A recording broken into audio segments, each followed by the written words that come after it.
That's the maximum we can take and fit in our schedule so we can still have plenty of time to do our own thing. See, I told you I couldn't stay with this. I'll be back.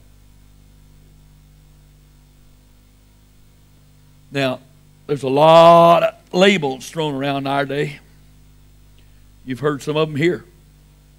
Those of you that have been around a while, been involved in ministry, you've heard them. Conservative, liberal, moderate.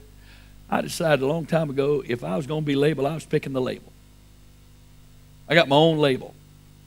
I'm a restorationist. I'm not a conservative. I'm not a liberal. I'm not a moderate. I'm a restorationist. You know what a restorationist is? Somebody that wants to get back to the exact original. I want to get back to the original. I don't want to add to anything the apostles taught and did. I don't want to take anything away from what the apostles taught and did. I want the apostolic. And the apostolic comes from the book. It doesn't come from my forefathers. You know what a nice word for tradition is? Heritage. And let me tell you something. In our day and time, if you say anything that contradicts heritage, you just are absolutely branded as a compromiser. I'm going to tell you something right now. I don't have a heritage. I got a Bible. I have no loyalty to a heritage. I've attended United Pentecostal Church 63 years. I have no loyalty to anything but the Word of God. Period. Because heritage is just a nice way of saying tradition. You wouldn't believe how it was done when I was a kid. Sunday mornings, I'm off of it. I need a little break, so I'll be back here in a minute. Sunday mornings, when I was a kid, we'd go to church, and we had penny marches for missions. They really did. Penny marches for, and my dad was in the Navy, and I lived all over the place in the United States, and they all did the same thing. Penny marches for missions. They put a little basket out, and everybody marched around and dropped pennies in it so we could reach the lost. As a kid, that bothered me big time. And then after we were through with that, if anybody had a birthday or an anniversary, they'd come up front and they'd drop a penny in and we'd count with them. A penny for every year of their anniversary or birthday. And then we'd either sing, "Oh, happy birthday to you, oh, happy birthday to you. May you feel Jesus near every day of the year. Oh, happy birthday." There were sinners sitting there. But that was our tradition. And they wouldn't anymore think of having church without doing the birthday or the anniversary march or penny march for mission, and they wouldn't do anything. Now, thank God, you don't find many churches doing that stuff anymore. Thank God. Thank God. If I was invited to preach someplace that had a penny march for mission or they did a birthday offering, I literally think it would take all of God's angels to keep me from folding my Bible up and walking out of that building saying, you know, the Bible said, Jesus said, just shake the dust off your feet. Now, I know that's hard. Maybe it's even harsh. But the world is going to hell. And I don't think we should be doing anything that's not promoting truth and getting people saved. Everything we do needs to be looked at under the magnifying glass. Is this helping people get saved and stay saved? Is this edifying truth? I don't have it. I don't have patience with it. And when I was young, I've been saying this stuff for 41 years. And when I was young, they said I was a rebellious, arrogant kid that was too young to know what he was talking about.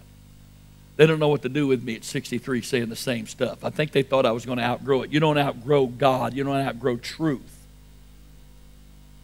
And now I get to say it to the general board. And thank God there's a bunch of them there that agrees with me. Because the world is going to hell while we fuss over what color carpet we're going to put in our new building. And while people pout because they didn't get to play the keyboard today. Oh, God. Okay, I feel better. Now, I'm not going to take a lot of time with this. You can read it. It's all straightforward.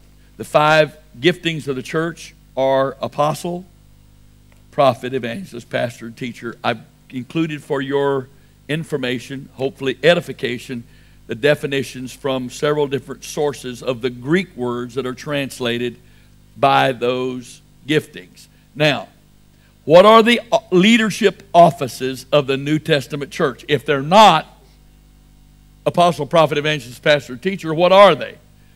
The difference between an office and a gifting. Webster's definition of office: something performed or intended to be performed for another, a specific kind of service, a function or duty assigned to someone, especially as an essential part of his or her work or position, the function or characteristic action of a particular thing, a position of authority or trust, especially in a government, which church structure is, business or institution, etc. The synonyms are function or position. American Heritage Dictionary defines gifting as something that is bestowed voluntarily and without compensation, the act, right, or power of giving, a talent, endowment, aptitude, or inclination. Notice there's no thought of office of position there. One talks about abilities given to you to do certain things. The other talks about a place of authority that you're supposed to exercise. There are 3 biblical offices in the New Testament church. Traditionally, we have used titles which are not necessarily wrong as long as the purpose and functions of these offices are fulfilled. We have used as titles for offices the descriptive terms of the 5-fold ministry listed in Ephesians 4:11, apostles, especially pastor and evangelist. The problem is that it is impossible and sometimes improbable that a minister will have more than one of these 5-fold ministries or giftings. This produces confusion. However, there is no biblical evidence that the terms bishop, elder, deacon are ever used in a conflicting manner. The office of a bishop, Strong says it means a superintendent, a Christian officer in a genitive case, charge of a church.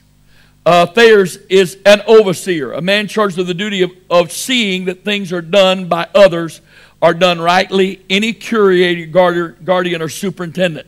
The superintendent, elder, or overseer of a group of Christians. Vine says literally overseer. And it comes from 2 Greek words, the preposition epi, over, and scopio, or whatever that is, to look or watch. So it's to watch or look over. The Bible talks about the office of a bishop.